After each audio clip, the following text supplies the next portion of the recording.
maxkamadda gobolka Hawd ayaa maanta xukun ku riday khamri la soo qabtay oo tiradiisu dhan tahay 930 shirikaan oo khamri ah kuwaas oo u dhigma 1170 litir dhinaca litirada marka loo isticmaalo 930 shiriikaanada waaweyn ayaa lagu soo qabtay gaariga lambarkiisu yahay 55093 noociisuna yahay Land Cruiser gudoomiyaha maxkamadda Sheekh Cabdilaahi Maxamed Cabdi ayaa ku xukumay aayadda Quraanul Kariimka ee suuratul Maa'ida barkeeduna yahay 9 waana kan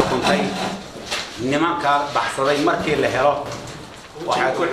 wajigooda la garanayo ciidankuna ku daba joogo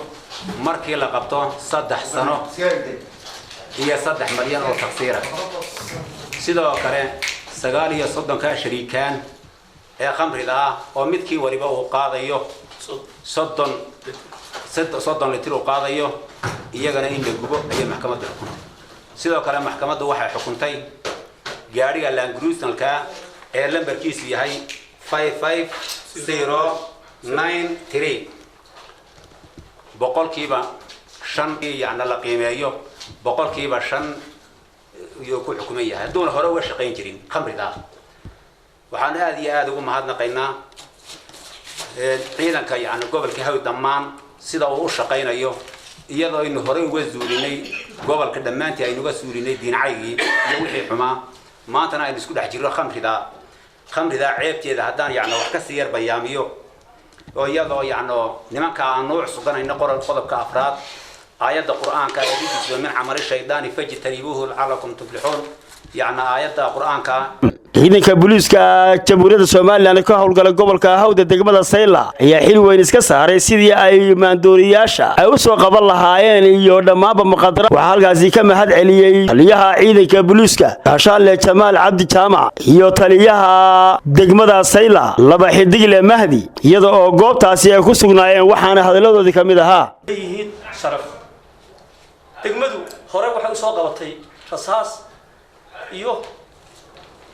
dad kale oo cadawa waxa soo qabatay khamriga hore degmaduna waxaana wada shaqeyn ayaa leenahay waxa lagu qabanayaa soo sheegidda degmada dib wada shaqeyn wanaagsan taliyaha qaybtana waxaan sheegayaa ciidanka abaalgudkiisa inta kadib nooma cusbo khamrigan inaan qabanay kii horeeyna ugu horeeyay maaha qaar ka horeeyay waanu qabanay sharcigaan marinay